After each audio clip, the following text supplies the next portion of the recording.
Thank you again for joining me today for the Sabbath School study lesson. This week is gonna be an interesting week again with this great controversy that we've been talking about last week, and this week is gonna be also just as interested or more.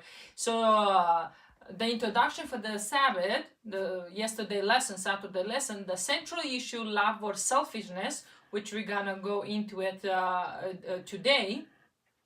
And then we transit on Sunday, a broken-hearted Savior. And we have on Monday, we have Christian, providentially preserved. So that's going to be an interesting one to study. And Tuesday, faithful in persecution.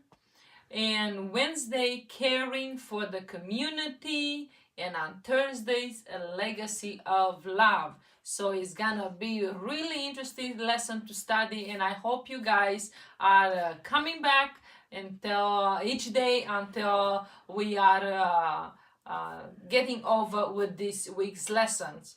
So let's go to, we have a memory verse from Isaiah 41:10 here. So let's go to that verse and we read it. I'm reading it from New King James Version. It says, "Fear not, for I am with you. Be not dismayed, for I am your God. I will strengthen you. Yes, I will help you. I would uphold you with my righteous right hand." So what is Christ is saying here? Or I should say, what God is saying here, what Christ, it doesn't matter. They're both the same, right? So what he's saying is here that we shouldn't be afraid. Whatever we're going through, we shouldn't be afraid. We should trust in the Lord because His promises are true, right? He says that I will help you.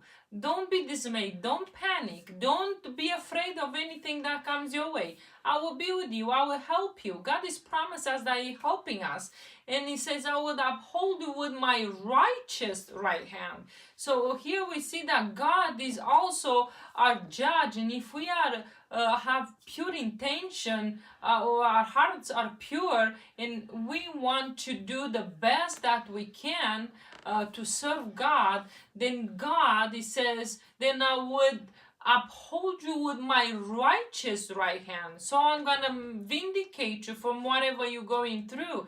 I'm gonna heal you. I'm gonna help you. So that's what kind of God we have. A loving God, the merciful God, not a God that, oh, you did this, you dead. Oh, you did this, you dead. It's not that kind of God. That kind of God Satan made up. And that is not the God of heaven and earth. That is Satan. He is the murderer. He is the one who is the accuser of the brethren. And on Sunday's lesson is talking a broken-hearted Savior. Was Jesus a broken heart? His heart was broken over what he saw on this earth while he was stepping in your shoes and my shoes. Was he heartbroken? The Bible said that he was heartbroken, and we have few Bible verses actually that we're gonna go through it today. Also the lesson is pointing out here as Jesus sat on the Mount of Olives, overlooking to the city of Jerusalem. His heart was broken. John's gospel says he came to his own, and his own did not receive him. In John 1:11, he said he came to his own, and his own did not receive it. What does it mean? What do you mean came to his own? Who was his own? We know that Jesus, he came from the tribe of Judah, right? He was a Jew. He came from the generation of David. So we see that although he was not related to Joseph anyhow, but according to the books of history books, a child will go by the father's legacy and not the mother. So that's how we say that from the tribe of Judah, Messiah would come forward. So Jesus did everything he could to save his people from the coming of the destruction in their beloved city. And we're going to look into Luke 19. So if you have your Bible, opening to Luke 19, and we're gonna read verses 41 to 44. And in 41, he started saying this. Now as he drew near, he saw the city and wept over it, saying, if you had known, even you, especially in this your day, the things that make for you peace, but now they are hidden from your eyes. For the days will come upon you when your enemy will build an embankment around you, surround you, and close you in and on every side. 44, he says, and level you and your children with you to the ground, and they will not leave you one stone upon another, because you did not know the time of your visitation. Okay, this is a lot to take from here. What we're gonna learn from here, we see that usually Jesus probably didn't physically wept, as we see that some references here that he's crying out. He's not really physically wept, but he was brokenhearted. He was sad looking over Jerusalem. Okay, and actually, I was doing a little bit digging, and how I find out that Jesus not literally cry, it was just figuratively speaking that he was crying. It says that word prophetic, okay? This was prophetic, because what happened here in Luke, what Luke is describing, Jesus' words, is describing, is a prophecy that is fulfilled just a little bit after Jesus was saying that, and that we're gonna go to that in a little bit. I don't want to jump ahead, but I'm gonna mention that in just a little bit. Okay, so we also have, so I'm going to mention this prophecy just in a little bit after we read a couple more Bible texts. In Matthew 23, 37 to 38, it says, O Jerusalem, Jerusalem, the one who kills the prophet and stones those who are sent to her. How often I wanted to gather your children as a hen gathers her chicks under her wings, but you were not willing. See, your house is left to you desolate. So what is saying here? I have so many Bible texts now that I was going to bring another Bible text when Jesus also is making a reference that he's sending his disciple and says, go preach the gospel first to the house of Israel before you're going to preach the gospel further on, because these people are the lost sheep. Go first and preach the gospel to the lost sheep first before you go any further. So you see that Jerusalem, the beloved people of God, the Israelites, they were, although the Jerusalem means city of peace, right? There was not really peace. They did not have peace. And this prophecy here that we've been talking about just in a little bit, just hold on just a little bit more longer. It says it's difficult to understand such an event as the destruction of Jerusalem in the light of God's loving character. Remember, we were reading in Luke 19, verses 41 to 44. Jesus is predicting the destruction of Jerusalem. And when you look at the history and you realize how Jerusalem, the walls were built, the city was built, it was majestic. It's like you would stay there and look at it. It's like nothing in the world you would be able to tear this down. But Jesus is predicting that, and Luke 19 is portraying that Jesus says, not one stone will remain upon the other. And that is happening just in a little bit, and I'm telling the year where it happens. It says, history revealed that 10,000 die, and here we go, as the Roman general Titus led his army against the city. Jerusalem was devastated. Men, women, and children were slaughtered. And this prophecy already fulfilled in AD 70. So the Romans came and destroyed the whole city. They took loot, they took everything, gold and silver. They slaughtered man, woman, and child. They destroyed it completely. And obviously it's not rebuilt again. If you go and visit. I'm sure some of you there that you actually live in that area, you know that the archaeology discovered some of the walls, and actually that you can go and visit the ruins of the ancient Jerusalem. Okay, so and another thing Jesus is pointing here, that because by their rebellious against his loving kindness, they forfeit his divine protection. And it's very important now to remember that this tragic death of the innocents was not God. It was Satan. Satan is Satan's act. Satan delights in war because it stirs the worst passions of human's heart. Down through century, it has been purposed to deceive and destroy, then blame his evil action on God. So whatever action, bad action he has taken against humanity, he blames it on God. And now we have a Bible verse that many of you are familiar with it, and many of you think maybe this hasn't been fulfilled, but some of us, it has been. Let's take a look at Matthew 24:15 to 20. Matthew 24:15 to 20 says, "Therefore, when you see abomination of desolation spoken by Daniel the prophet standing in the holy place, whosoever reads this, let him understand." And 16 it says, "Then let those who are in Judea flee to the mountains. Let him who is on the housetop not to go down to take anything out of his house. And let him who is in the field not go back to get his clothes." 19 it says, "But woe to those who are pregnant and those who are nursing babies in those days.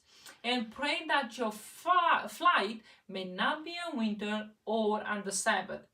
Now, what is Jesus prophesying in here? What he's telling us, what is going to happen? Well, I don't have time to go through all the Bible verses, but I'm gonna give you the Bible verses that you can take them and you match them and you study for yourself. Okay, Daniel 9:27, so write that down. Daniel 9:27, 11:33, and 12:13.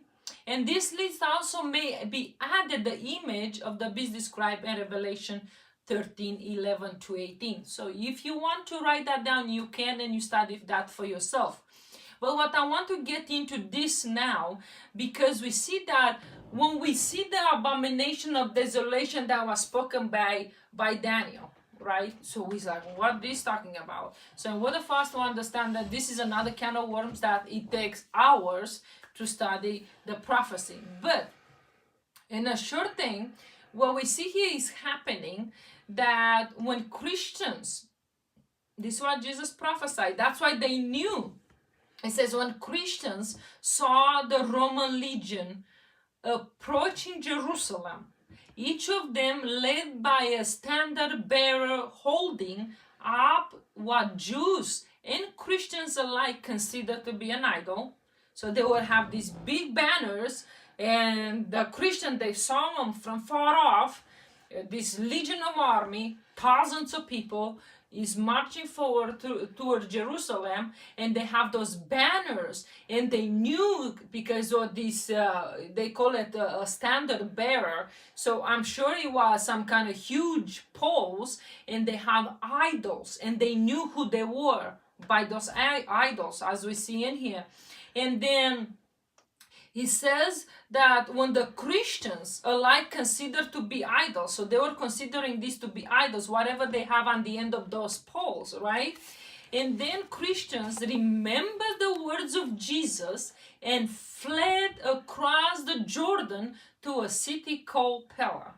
Okay, so when they saw the Romans coming, then they knew they were coming for them, because they remember the words of Jesus. And then thanks to the warning of Jesus, it is said that hardly any Christian die when Jerusalem finally fell to the Romans in AD 70. So that's what we saw is happening here. So that prophecy, it was fulfilled in AD 70, shortly after Jesus died. Jesus died in AD 31, right? Right. AD 27 he baptized, AD 31 he died, and shortly after that it happened this exactly as Jesus mentioned in Luke 19 41 to 44, and also in Matthew 24 to 15 to 20. So that's what we see that is happening here.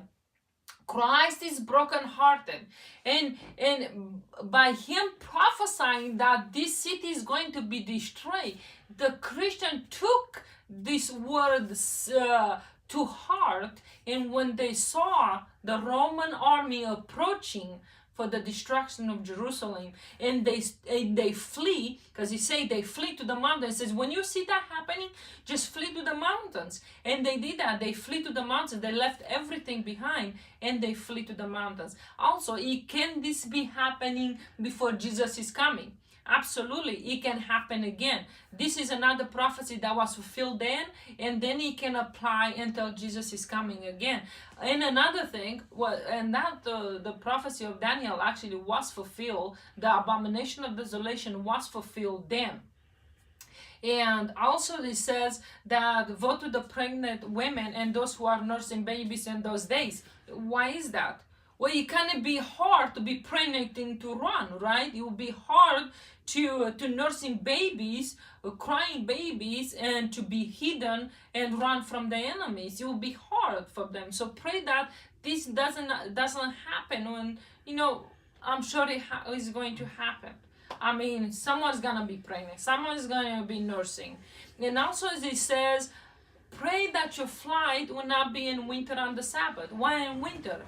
It's harsh conditions, right? It's gonna be hard fleeing in the winter. It's gonna be cold. It's not gonna be food. It's not gonna be water. It's gonna be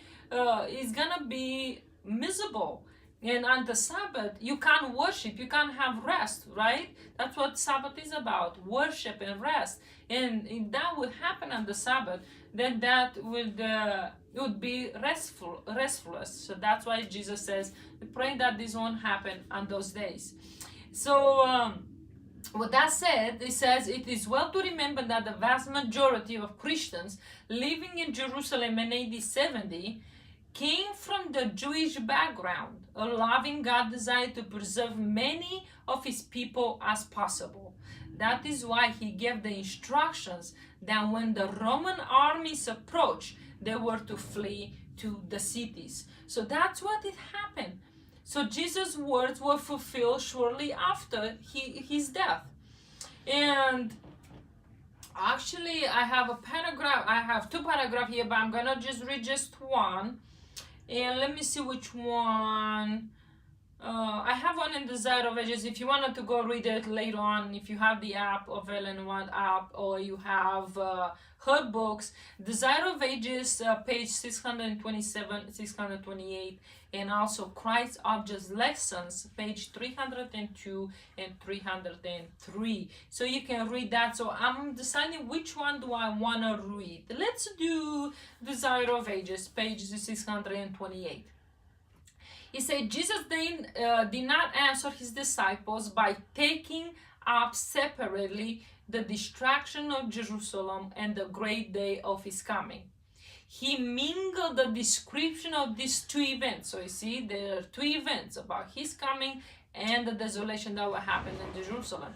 He had he opened to his disciples future events as he beheld them, they would have been unable to endure the sight. If Christ were to show the disciple the things he saw, the disciples would have been unable, he said, was unable to endure the sight. In mercy to them, he blended the description of two great crises, leaving the disciple to study out the meaning for themselves. Here is the thing. That's why sometimes Jesus spoke in parables. That way people can think for themselves. You know, that A good teacher, when he teaching a student, the teacher want the student to think for themselves, not just to give them the answer, right? That's what Jesus was doing, the same thing. He said they were he give them a lesson to study for themselves.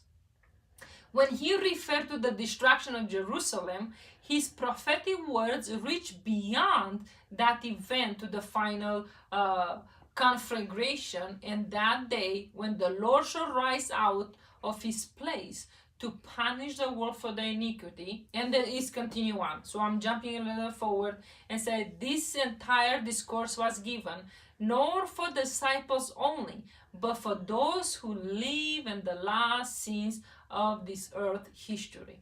So that's what happened. So there were two of them.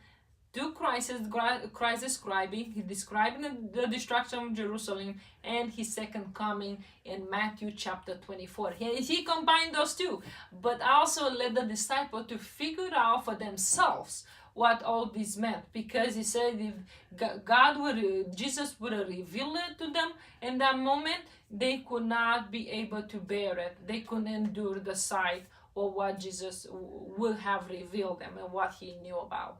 Anyway, so I hope this was hopefully it was a helpfully a lesson for you, that you learn a little bit about the history and what this Bible text and Jesus referring to. It was actually I was very interesting to dig in a little bit into history and pull some important things out. But anyway, this is our lesson for today. Thank you so much for joining me. Until next time, may God bless you all.